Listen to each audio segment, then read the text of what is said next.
नमस्कार, good morning सभी विद्यार्थियों का स्वागत है। देखो भाई, हम बाइनॉमियल थ्योरम पढ़ रहे थे और बाइनॉमियल थ्योरम के अंदर हमने उसका एक्सपेंशन यानी प्रसार करना सीख लिया था। कोई भी क्वेश्चन आ जाए, उसकी पावर आ जाए तो हम प्रसार करके उसकी वैल्यू फाइंड कर सकते थे। अब हम एक नया टॉपिक पढ़ने वाले हैं, बाइनॉमियल थ्योरम के अंदर है। एक तो पढ़ेंगे हम जनरल टर्म्स। अब ये सर, ये जनरल टर्म्स क्या होती है? जनरल टर्म्स को हम हिंदी के अंदर व्यापक पद बोलते हैं भाई। क्या बोलते हैं? व्यापक पद बोलते हैं भाई। याद रखना, इंग्लिश मीडियम वाले बच्चे जनरल टर्म्स और जो हिंदी मीडियम वाले बच्चे हैं वो व्यापक पद, या दोनों भी याद रख सकते हो, ताकि आपका जो प्रसार करने का तरीका है, जो आपका पढ़ने का तरीका है, वो ज़्यादा स्ट्रॉन्ग हो जाए। अगर हमें हिंदी और इंग्लिश मीडियम में दोनों चीज़ पता होंगे तो भाई देखो, हमारा माइंड भी ज़्यादा एक्टिव होगा, है ना। तो देखो, जनरल टर्म्स यानी व्यापक पद।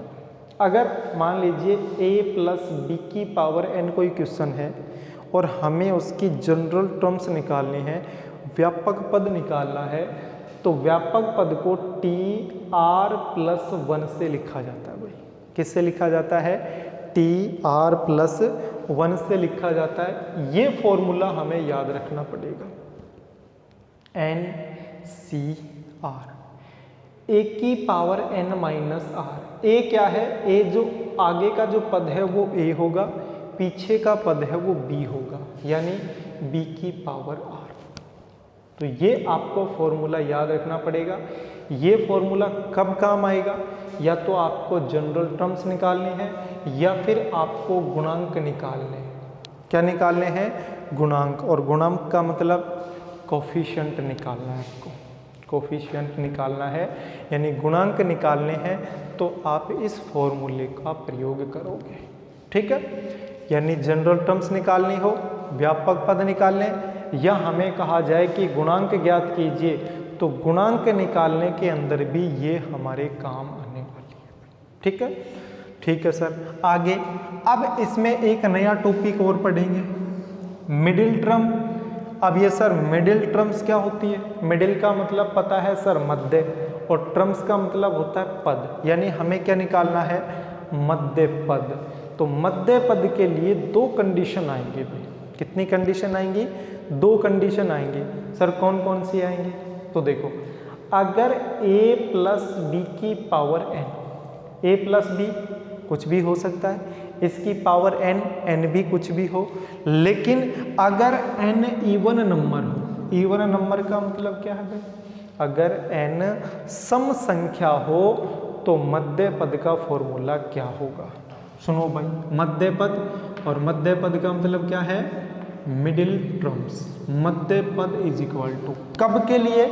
जब ये जो पावर है ना, ये घात है, ये इवन नंबर यानी सम संख्या आ जाए। सम संख्या है सर 2, 4, 6, 8, 10, 12, 14, 16, 18, 20 ऐसे चलता जाएगा।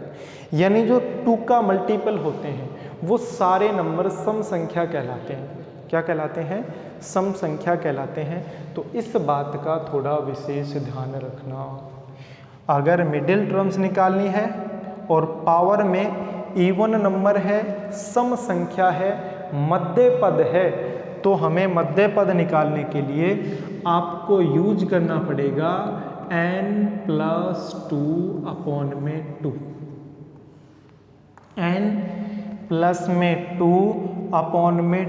n+2/2वां पद। इसका मतलब क्या हुआ सर? इसका मतलब है कि आपको कौन सा पद निकालना है, कौन सी टर्म निकालनी है। हमें टर्म्स निकालनी है n+2/2। ठीक है, n यानी जो पावर है, इसमें 2 ऐड करोगे, अपॉन में 2 करोगे, तो जो भी आएगा वो आपको टर्म्स निकालनी है, व्यापक पद निकालना है भाई।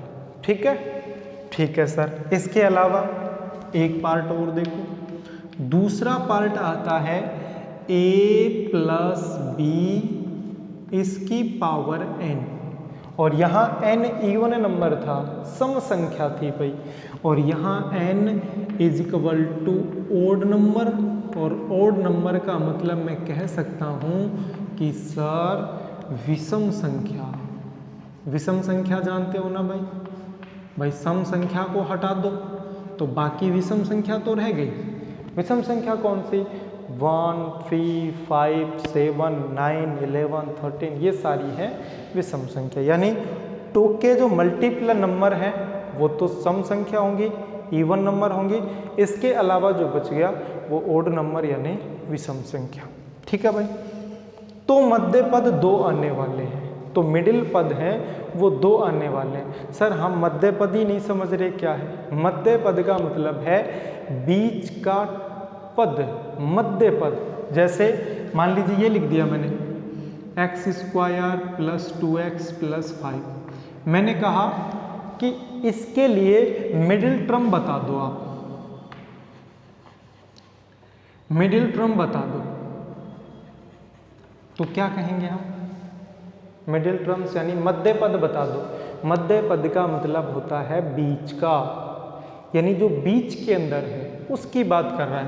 तो मिडिल टर्म्स यानी मध्य पद, तो ये आगे का पद, ये पीछे का पद, तो यही तो इसका मध्य पद है। यानी आपको डायरेक्ट बीच का पद निकालना है तो आप इस तरीके से फॉर्मूला यूज करना पड़ेगा भाई।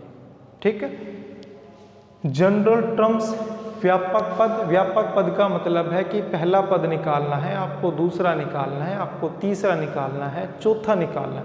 जो भी आपको निकालना है वो व्यापक पद से निकालना है। देखो टी आर की जगह 1 लिख दोगे तो 1 + 1 यानी टर्म्स नंबर 2 दूसरा पद आ जाएगा। आर की जगह 3 लिख दोगे तो 3 + 1 यानी 4। तो T4 का मतलब क्या हुआ? T4 का मतलब हुआ 4th टर्म्स यानी नंबर 4 है वो पद निकाल रहे हैं हम। देखो इसके बारे में बताऊंगा, पहले इसका फॉर्मूला लिख देता हूं। तो मध्य पद के लिए आपके पास 2 फॉर्मूले आएंगे भाई। कितने फॉर्मूले आएंगे? 2 फॉर्मूले आएंगे। सर कौन कौन से आएंगे ये भी बता दो। तो देखो एक तो आपको n+1/2 पद, यानी आपके पास 2 टर्म्स आएंगी, 2 पद आने वाले हैं। एक तो ये आएगा n+1/2 पद। ठीक है सर, इसके अलावा बता दो। और एक आएगा n+3/2 पद। इसका मतलब है कि यदि आपको ओड नंबर पावर में दी गई हो और आपसे क्या पूछा जाए? मिडिल टर्म पूछा जाए तो आपको 2 टर्म्स निकालनी पड़ेंगी। कौन कौन सी? एक बार तो n+1/2 वह पद निकालेंगे, एक हम निकालेंगे n+3/2 पद। अब सर हम तो कंफ्यूज हो जाएंगे, हमारे तो याद ही नहीं रहेगा कि ये याद कैसे करें। देखो देखो सम संख्या, सम का मतलब होता है इवन नंबर।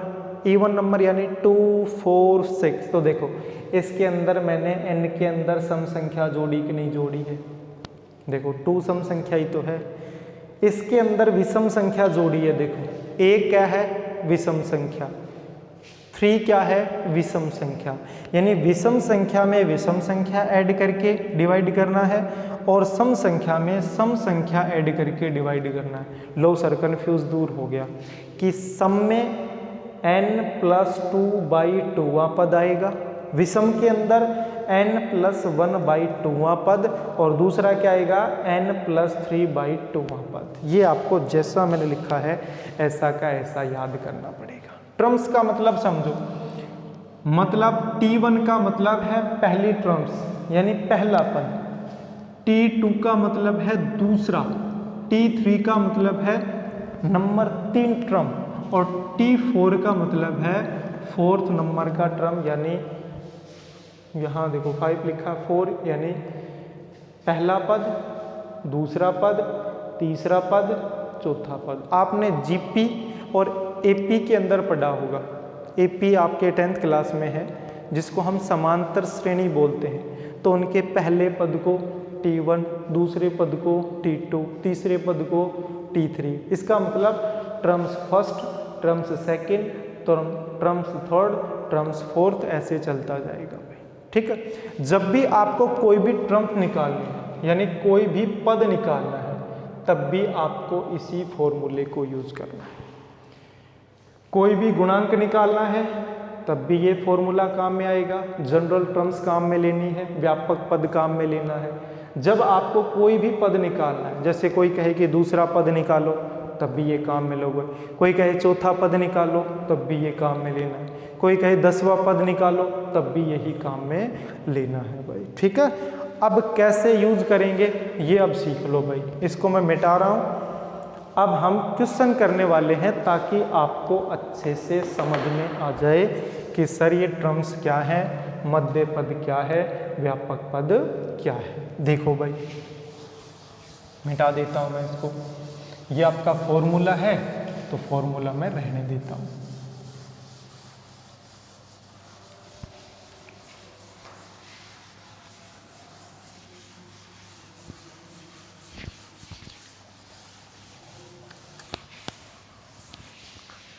अब मैं देखता हूँ क्वेश्चन तुम्हारी एक्सरसाइज में कौन कौन से क्वेश्चन है। जैसे पहला क्वेश्चन है गुणांक ज्ञात कीजिए। तो गुणांक से पहले मैं कुछ आपको सिखा देता हूँ कौन सा टर्म्स है, कौन सा क्या है। देखो, मान लीजिए कि मैंने x+2 लिख दिया, x+2 और इसकी पावर 5 लिख दी, और मैंने आपको कहा कि इसका व्यापक पद ज्ञात कीजिए। एग्जाम्पल मैं अपनी तरफ से लिख रहा हूँ, इसका व्यापक पद, और व्यापक पद का मतलब है जनरल थ्योरम, जनरल टर्म भाई, सॉरी थ्योरम नहीं, ठीक है। यानी यदि आपको व्यापक पद निकालना है, जनरल टर्म्स निकालनी है, एक तो ये क्वेश्चन, इसी में मैंने एक दूसरा क्वेश्चन और ऐड कर दिया कि आप T5 ज्ञात करो। T5 का मतलब है पांचवा पद, यानी टर्म्स नंबर 5 आपको ज्ञात करनी है। ये दो क्वेश्चन मैंने आपको दे दिए हैं भाई कि एक तो व्यापक पद निकालना है, एक आपको पांचवा पद निकालना है। क्वेश्चन ये है, चलो सीख लेते हैं सर कैसे निकालें। तो देखो, सबसे पहले मैं व्यापक पद की बात करूं तो व्यापक पद को हम TR+1 से लिखते हैं भाई। किससे लिखते हैं? TR+1। आपको फॉर्मूला याद रहना चाहिए, मैं एक बार फिर से लिख देता हूं, NCR। ए लिखोगे ना, ए की पावर इन दोनों का माइनस, यानी घटा के लिखना है, N-R। उसके बाद बी की पावर क्या लिखोगे? जो नीचे है R। याद रखना, ए की पावर तो इन दोनों को घटा के लिखना है, और बी की पावर में आपको नीचे जो है वो लिखना है। ठीक है सर। इसके लिए अगर आपको याद हो तो ए की जगह x है सर, बी की जगह 2 है, और सर n की जगह 5 है। यानी इस फॉर्मूले के अंदर आपको a की जगह x लिखना है, b की जगह आपको 2 लिखना है, और n की जगह आपको 5 लिखना है भाई। चलो लिखते हैं सर, TR+1 = n की जगह क्या लिखूं भाई?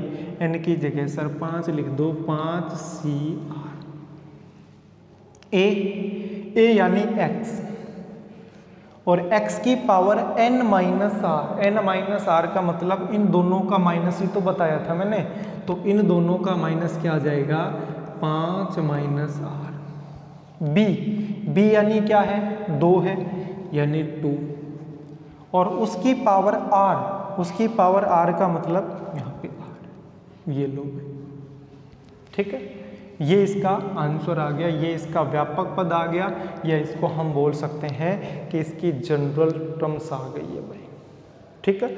अच्छा, उसके बाद मैंने कहा कि T5 ज्ञात करो, पांचवा पद ज्ञात कर दो। तो देखो, T5 निकालना है आपको, तब भी मैंने क्या कहा था, यदि आपको कोई गुणांक निकालना है तब भी उसका व्यापक पद काम आएगा।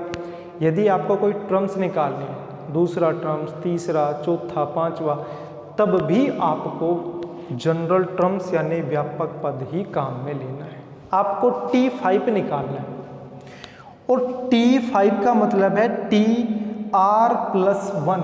R+1, तो मेरे को एक बात बता दो, T5 को मैं 4+1 लिख दूं, सर ऐसा क्यों?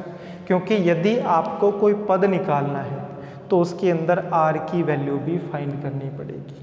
ठीक है, तो देखो r प्लस 1 जो यानी जो यहाँ लिखा होता है उसमें से r प्लस 1 लिखा जाता है। तो क्या मैं 5 को 4 प्लस 1 लिख दूं? और जैसे मैं 4 प्लस 1 लिख दूंगा तो सर यहाँ पे r की वैल्यू 4 आ गई। r की वैल्यू कितनी आ गई? 4 आ गई सर। 4 आ गई तो लिखो ना इसके अंदर। तो 5c4 5c r की जगह कितना आया भाई? 4 आया ना, तो सर r की जगह लिख दो 4। x की जगह x रहेगा, r की जगह लिखोगे 4 तो 5 माइनस 4 करोगे तो 1 लिखने की आवश्यकता नहीं। और 2 की पावर r का मतलब 2 की पावर 4। ठीक है भाई, अब इनकी वैल्यू निकाल दो। आपको पता है 5c4 NCR के फॉर्मूले से आप इसकी वैल्यू निकाल सकते हो। इसकी वैल्यू आएगी 5। कितनी आएगी? 5 आएगी, क्योंकि 5 फैक्टोरियल देखो ऊपर आएगा 5 फैक्टोरियल, नीचे आएगा n माइनस r। 5 माइनस 4 करोगे तो 1 फैक्टोरियल इंटू r फैक्टोरियल। देखो फैक्टोरियल 4 तो फैक्टोरियल 4 से कट जाएगा, 4 के बाद सिर्फ 5 ही तो बचेगा, तो इसकी वैल्यू आ गई 5। एक आ गया 5। फिर है x, ये लो भाई x। और 2 की पावर 4 का मतलब है 2 को 4 टाइम मल्टीप्लाई करना। 2 दूनी 4, 4 दूनी 8, 8 दूनी 16। इसका मतलब हो गया कि सर 80x, और ये हमारा आंसर। इसी में एक क्वेश्चन और आ जाता है। मैं आपसे यदि ये पूछ लूं कि x का कोफिशिएंट बता दो, यानी x का गुणांक बता दो, तो देखो x का गुणांक का मतलब है गुणा का अंक। देखो हिंदी में पढ़ के देखो, गुणांक का मतलब क्या हुआ? गुणांक का मतलब हुआ गुणा का अंक। क्या हुआ भाई? गुणा का अंक। तो देखो x है, x में x का जब गुणांक निकालना है तो x के गुणा में क्या है वही उसका गुणांक कहलाता है। तो x का गुणांक कितना है? 80 है भाई। बस तो समझ में आ गया होगा कि जनरल टर्म्स कैसे निकालते हैं। ये इसकी जनरल टर्म्स है। यदि आपको 5वां पद निकालना है तो T5, r का मान पद निकालते हैं उससे एक कम। जैसे 5वां पद निकाल रहे तो r का मान कितना आया? 4। अगर आपको 10वां पद निकालना है, जैसे आपको निकालना है T10, तो r का मान कितना आएगा? r का मान आएगा एक कम, यानी 9। क्यों? क्योंकि आप इसको देखो ना भाई, T9 प्लस 1 ही तो लिखोगे, और यहाँ है वो r की वैल्यू है भाई। इसका मतलब एक बात और समझ में आ गई कि सर r की वैल्यू जो भी पद निकालेंगे उससे एक कम आने वाली है। जैसे मैंने कहा 15वां पद निकालो तो एक कम, यानी 15 और माइनस 1 करोगे तो 14 आने वाली है भाई। ठीक है, चलो अब मैं इसको मिटा देता हूँ। अब मैं आपके एक्सरसाइज के क्वेश्चन करवा रहा हूँ, समझना भाई।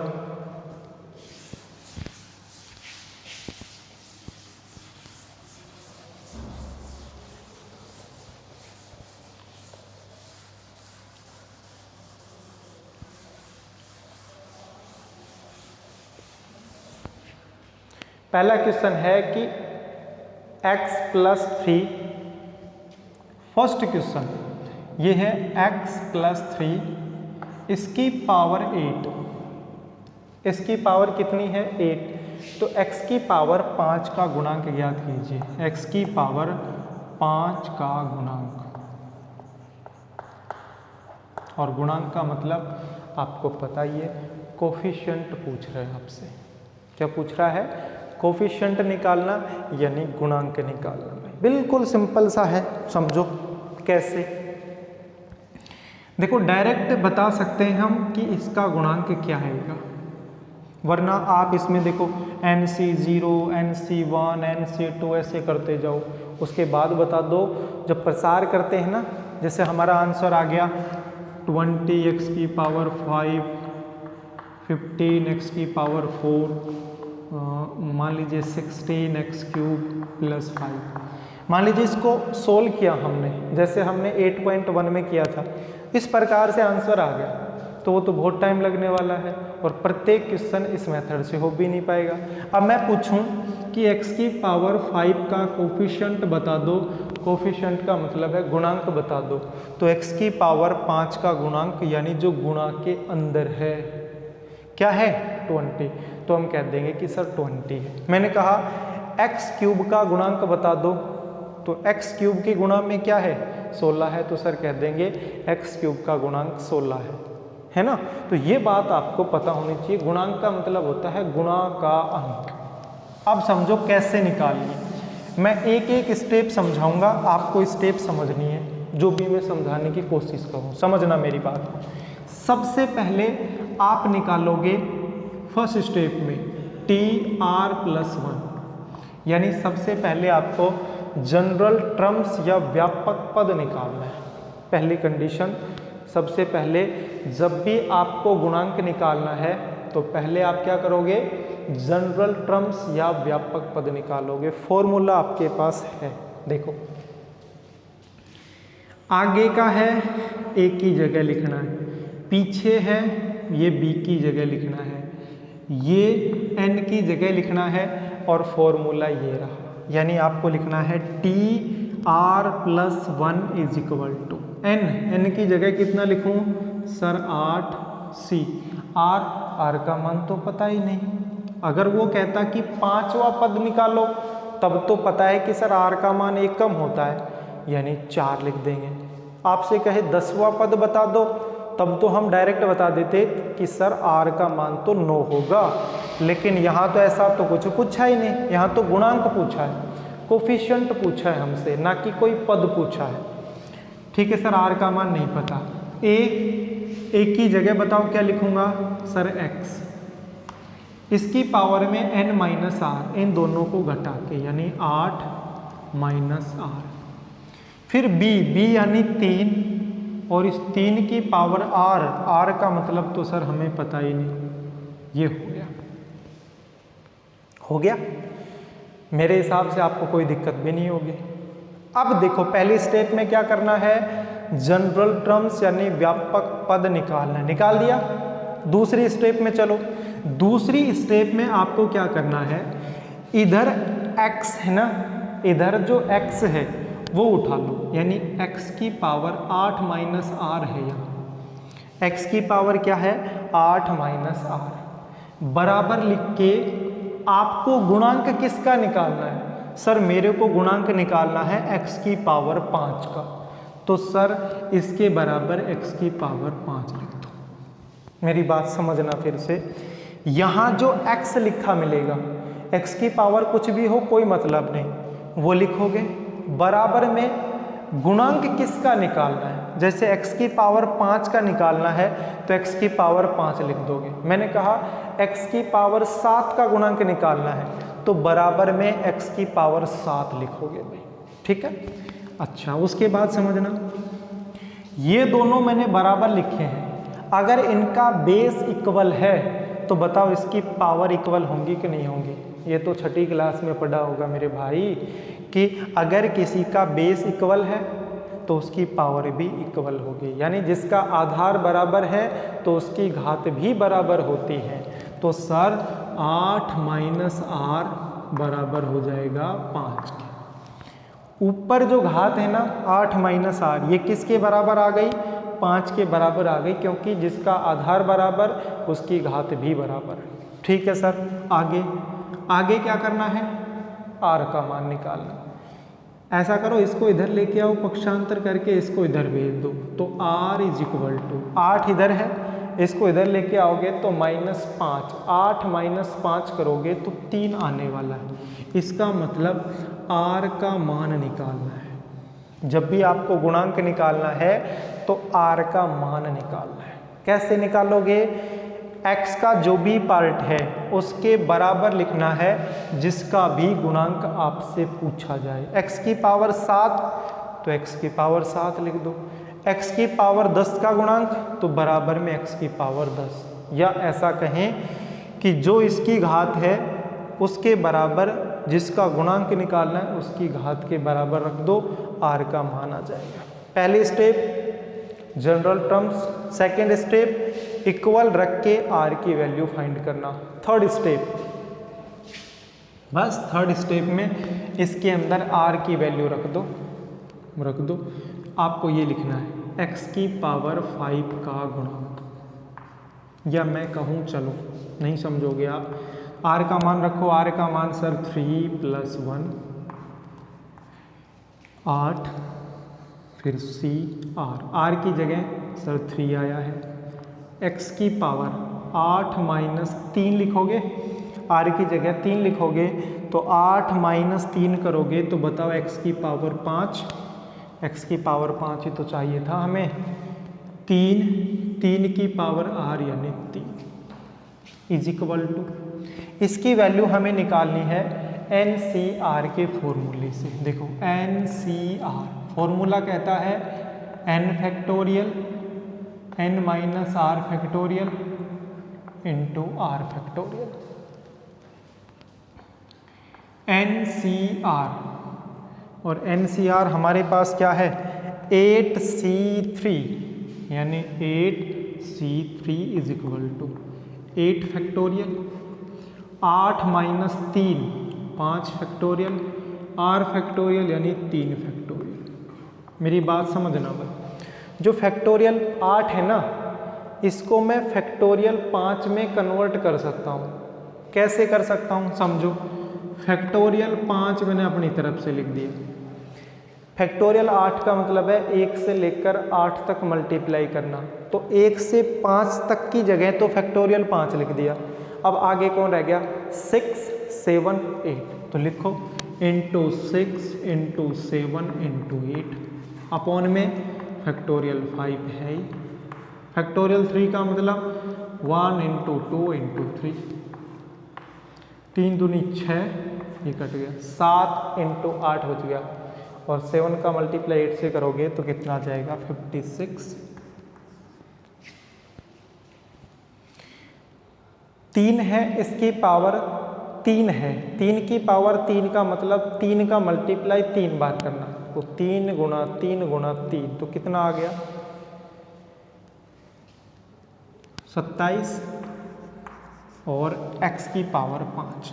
अब मेरे को एक बात बताओ, क्वेश्चन क्या पूछा था, x की पावर 5 का गुणांक, या मैं कह सकता हूँ कोफिशिएंट ऑफ x की पावर 5, यानी x की पावर 5 का गुणांक निकालना। लो आ गया गुणांक, x की पावर दिखाई दे रहा है बिल्कुल, x की पावर 5 का गुणांक, गुणांक का मतलब कोफिशिएंट, आपको मैं बार बार बता रहा हूँ जो इंग्लिश मीडियम के विद्यार्थी हैं, कोफिशिएंट ऑफ x की पावर 5, x की पावर 5 का गुणांक, और गुणांक का मतलब होता है गुणा का अंक, यानी जो गुणा का अंक है। तो बताओ x की पावर 5 में गुणा का अंक यही तो है, बताओ है कि नहीं है, तो यही लिख दो 5 6 इंटू 2 7। जैसे इनका गुणा करोगे तो हमारे पास देखो कितना आ जाएगा 27, ये हो गया 2 1 5 1 यानी 15 12 आ जाएगा, 1512 यही आपका आंसर। देखो गुणांक का मतलब होता है गुणा का अंक, यानी इसको छोड़कर जो इसके गुणा में है वही उसका गुणांक कहलाता है। तो इसका आंसर क्या आया 15 12। आशा करता हूँ कि ये क्वेश्चन आपको समझ में आ गया होगा, कोई दिक्कत नहीं, एक दो क्वेश्चन मैं और करा देता हूँ।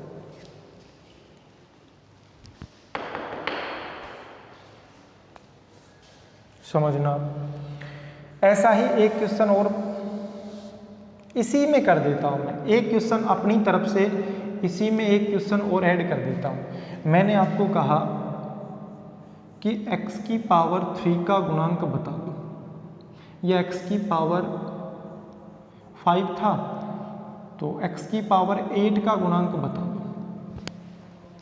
किसका पूछा मैंने, x की पावर 8 का गुणांक बता दो। क्वेश्चन यही है बिल्कुल कि x + 3 इसकी पावर 8, तो x की पावर 8 का गुणांक बताओ। ठीक है, x की पावर 8 का गुणांक सर कैसे बताएं, समझो अभी। फर्स्ट स्टेप में बताओ क्या करना है सर। फर्स्ट स्टेप में हमें जनरल टर्म्स यानी व्यापक पद निकालना है, वो हमने पहले से ही निकाल रखा है। कैसे?